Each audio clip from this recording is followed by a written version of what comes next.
आरुष जानना चाहता था कि अनिका और चिराग आखिर अंदर क्या कर रहे थे। ये बेचैनी उसे मारे जा रही थी। उसने इधर से उधर चक्कर लगाना बंद किया और दरवाजे के हैंडल पर अपना हाथ रखा और अनिका के रूम का दरवाजा थोड़ा सा खुल गया। उतनी सी जगह से आरुष ने अंदर झांक कर देखा और उसकी आंखें वही पत्थर की तरह बस गई। आरुष ने जल्दी से दरवाजे के हैंडल को छोड़ दिया और वो पलट गया। उसे ऐसा फील हो रहा था मानो किसी ने उसके दिल के 100 टुकड़े कर दिए थे। कोई फिजिकल चोट नहीं लगी थी उसे, लेकिन उससे ये दर्द बर्दाश्त नहीं हो रहा था। चिराग सही कह रहा था। उसने 20 साल तक अनिका को प्यार किया, उसका ख्याल रखा, और अब वो किसी और की हो चुकी थी। आरुष इतना बड़ा बेवकूफ था। He was so dumb। वहां से निकलने के बाद कुछ ही दूरी पर वो सलोनी से टकरा गया। जब सलोनी ने आरुष के चेहरे पर वो हैरानी देखी तो वो जल्दी से उसके पास चली गई और उसने आरुष से पूछा, आरुष क्या बात है? आरुष हंसने लगा, लेकिन उसकी हंसी में कोई इमोशन नहीं था। उसने अपना एक हाथ सलोनी के कंधे पर रखा। वो बहुत उदास नजर आ रहा था। उसने कहा, सलोनी, तुम्हारे घर में अल्कोहल है? Have a couple of drinks with me। हाँ है ना, लेट्स गो। सलोनी खुशी खुशी राजी हो गई। 10 मिनट बाद अनिका के रूम में। अगर अनिका के कमरे में कोई इस वक्त आ गया होता तो वो शर्म के मारे मर ही जाती। मुझे घर जाना है वापस, अनिका ने चिढ़ते हुए अपना मुंह फुलाकर कहा। चिराग ने देखा कि अनिका ने फाइनली कुछ कहा है और उन दोनों के बीच के टेंशन को कम करने के लिए उसने कहा, ओके लेट्स गो होम। मैं पलट जाता हूं, तुम अपने कपड़े पहन लो। चिराग पलटने ही वाला था कि उसने सुना, चिराग। अनिका बहुत गुस्से में थी। उसने अपना हाथ आगे बढ़ाकर चिराग के हाथ को पकड़ा और कहा, मैं ये कपड़े कैसे पहन सकती हूँ? इन पर पूरी धूल लग चुकी है और मेरी पैंट्स वाइट है। चिराग ने पलट कर देखा और पाया कि अनिका उसका हाथ पकड़ने के लिए इतनी जल्दी में थी कि वो अपनी हालत के बारे में भूल गई थी। ऐसा लग रहा था मानो चिराग ने उसकी बॉडी से पूरा खून चूस लिया था। वो कागज की तरह सफेद लग रही थी। अनिका को इस हालत में देखकर कोई भी अंदाजा लगा सकता था कि उनके बीच क्या हुआ होगा। चिराग की आंखें अभी भी अनिका पर ही टिकी हुई थी। अनिका चिराग के चेहरे के एक्सप्रेशन देखकर बता सकती थी कि वो कुछ अजीब ही सोच रहा होगा, और उसने पाया कि वो बिना कपड़ों के ही बेड से बाहर आ गई। उसने जल्दी से अपने आप को ब्लैंकेट से कवर किया और उसे कोसने लगी। शैतान, क्या इस घर में तुम्हारे कपड़े हैं? अगर नहीं है तो मैं जाकर तुम्हारे लिए खरीद कर लाता हूँ। तुम यही रूम में मेरा इंतजार करो। I'll come back very soon। चिराग ने कहा। अनिका ने सर हिलाते हुए कहा, Hurry up and come back। चिराग चला गया और अनिका धीरे धीरे ब्लैंकेट से बाहर आई। चिराग को आने में अभी कम से कम 15 मिनट लगेंगे। अनिका को अपना ये हुलिया ठीक करना होगा, वरना लोग क्या समझेंगे। अनिका ने देखा कि उसके सारे कपड़े खराब हो चुके थे। सिर्फ उसका ब्लैक टॉप ही ठीक लग रहा था, इसलिए उसने अपने आप को कवर करने के लिए वो टॉप पहन लिया जो उसके घुटनों तक आ रहा था। कम से कम वो प्रेजेंटेबल तो लग रही थी। अनिका बेड से उठ गई। उसने जमीन पर जैसे ही कदम रखा, उसके मुंह से आह निकल गई। उसे अपने कमर में तेज दर्द महसूस हुआ। उसकी उस चोट के अलावा जो उसे दादी के रूम में लगी थी, अभी कुछ देर पहले चिराग की मजबूत पकड़ भी उसके लिए दर्दनाक थी। अनिका ने उसे अपने मन में कई बार कोसा। अनिका ने अपने गंदे कपड़े जमीन से उठाए और उन्हें डस्टबिन में फेंक दिया, और वो सिंक के पास अपना मुंह साफ करने लगी। अनिका ने अपने आप को सामने आईने में देखा। भले ही वो चिराग से बहुत गुस्सा थी, लेकिन वो उनके बीच हुए इंटीमेट मोमेंट को लेकर खुश भी थी। वो ब्लश कर रही थी। अनिका इतनी ज्यादा एम्बैरेस थी कि वो अपने आप से ही नजरें नहीं मिला पा रही थी।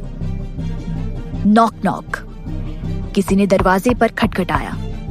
इतनी जल्दी चिराग लौट भी आया, अनिका ने सोचा। अनिका तुरंत शावर से बाहर आ गई और उसने खुशी खुशी अपने कमरे का दरवाजा खोला। लेकिन बाहर आरुष खड़ा हुआ था। अनिका ने कुछ नहीं कहा और उसने जल्दी से दरवाजा बंद किया, लेकिन आरुष ने जल्दी से अपने कदम आगे बढ़ाए और दरवाजे को ब्लॉक कर दिया। एक लड़के और एक लड़की की ताकत में बहुत फर्क होता है और अपनी इस ताकत का सहारा लेकर आरुष अंदर घुस गया। आरुष, तुम ये क्या कर रहे हो? मुझे तुमसे कोई बात नहीं करनी है। Get out! अनिका ने आरुष को चिल्लाते हुए कहा। आरुष हंसने लगा। जब अनिका ने दरवाजा खोला था तो उसकी आंखें उम्मीद और प्यार से भरी हुई थी, लेकिन जैसे ही उसने आरुष को बाहर खड़ा पाया तो उसकी आंखों में वो दूरी और उदासी छा गई। आखिर ये लड़की इतनी पत्थर दिल कैसे हो सकती है? ये लड़की उस चिराग को सिर्फ 2 महीने के अंदर पसंद करने लग गई। आरुष ने अनिका के रूम में अपनी नजर घुमाई। उसने थोड़ी पी रखी थी और उसके नशे में धुत आंखें अनिका के रूम को घूरते हुए अनिका की अजीब सी कॉस्ट्यूम पर आ रुकी। उसने अनिका को ऊपर से नीचे घिन भरी नजरों के साथ देखा। उसने हंसते हुए अनिका से पूछा, तुम और चिराग अभी एक साथ यहाँ? आरुष की ऐसी नजर देखकर अनिका के चेहरे पर चिढ़ सी मच गई। हालांकि वो वही बहादुरी से खड़ी रही और उसने कहा, तुम डाउट मत करो, जो देख रहे हो ना उस पर यकीन करो। आरुष के चेहरे पर अचानक धुंध सी छा गई।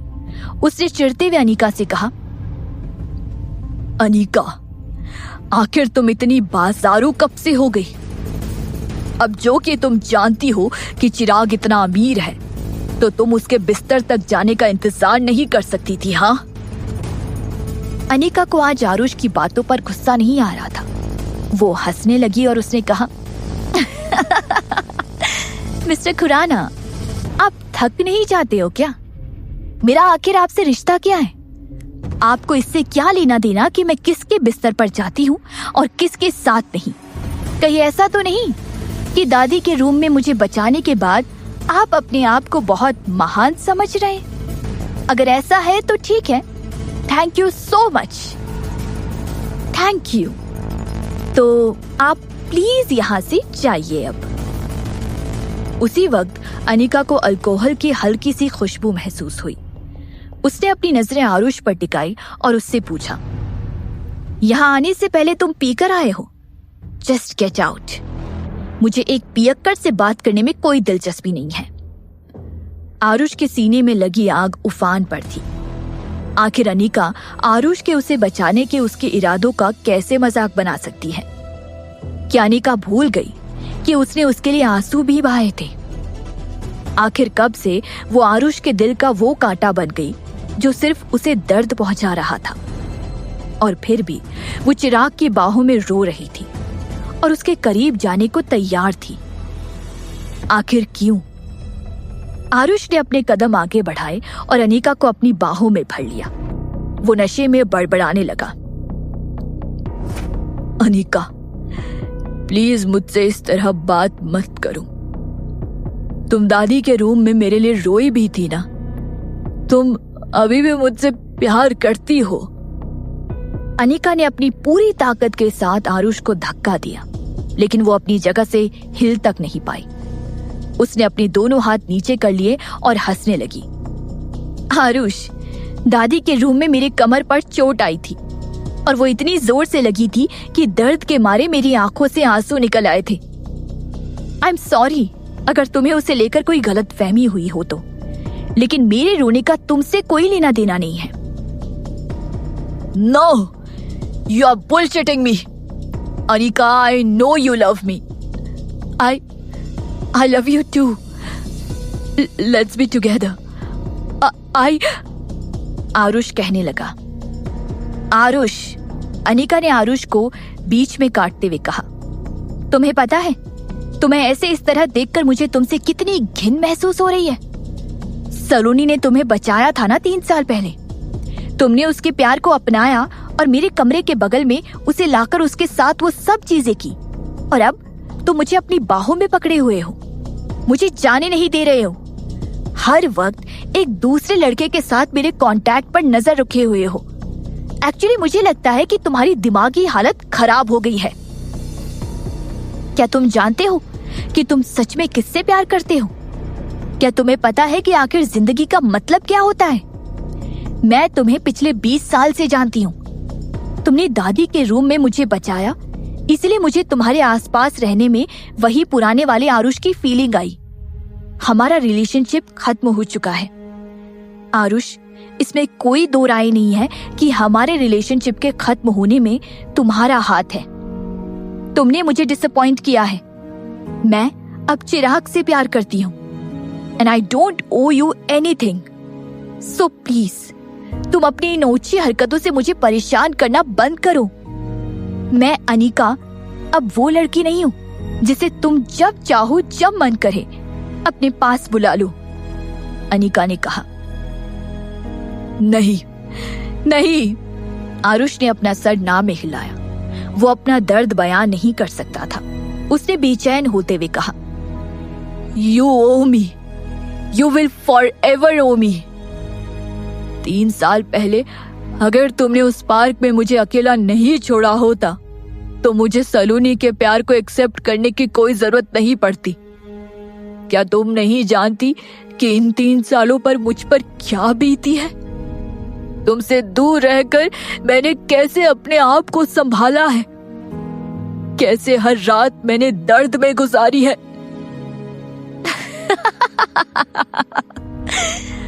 अनिका की हंसी छूट पड़ी। उसने आरुष को धक्का देते हुए कहा, आई एम सॉरी। मैं नहीं जानती, ना मैंने कभी देखा कि तुम कितने दर्द में हो। मैं तो सिर्फ ये देख सकती थी कि तुम कितने खुश थे अपनी लाइफ में मेरे बगैर। अनिका नहीं जानती कि उसे अपने आप को खुशकिस्मत महसूस करना चाहिए कि उसने उस अजनबी को 3 साल पहले बचाया। मुसीबत के पल में ही इंसान की असली नीयत का पता चलता है। अगर ऐसा नहीं होता तो उसके सामने आरुष का असली चेहरा कैसे आता? अनिका दरवाजे के पास चली गई और उसने कहा, तुम तो नहीं जाने वाले ना? अच्छा ठीक है, मैं यहाँ से चली जाती हूँ। अनिका नहीं जानती थी कि उसके कपड़े कितने अजीब लग रहे थे, लेकिन वो इस घटिया इंसान के साथ अब और 1 सेकंड भी नहीं रह सकती थी। अनिका अभी अपने रूम के दरवाजे को खोलने ही वाली थी कि आरुष ने पीछे से आकर उसे हक कर लिया और उसके बालों को किस करते हुए कहा, अनिका प्लीज मत जाओ, प्लीज ऐसा मत कहो कि तुम चिराग से प्यार करती हो। जब आरुष ने अनिका को किस किया तो उसे अपनी पूरी बॉडी पर गूज बम्स महसूस होने लगे। उसने अपने हाथों को मुट्ठी में बांध लिया और शांति से आरुष से कहा, आरुष मैं एक बार फिर से कहती हूँ, मुझे जाने दो। नो, आरुष ने अनिका के गले पर किस करते हुए कहा। अनिका ने अपनी आंखें बंद कर ली। आगे जो भी होगा उसके लिए आरुष अनिका को ब्लेम नहीं कर सकता। अनिका आरुष के सर पर लगी चोट पर फिर से एक बार मारना चाहती थी ताकि उसका दिमाग ठिकाने पर आ जाए, लेकिन इससे पहले कि वो कुछ कर पाती, चिराग ने अनिका के रूम का दरवाजा खोल दिया और उसके सामने खड़ा हो गया।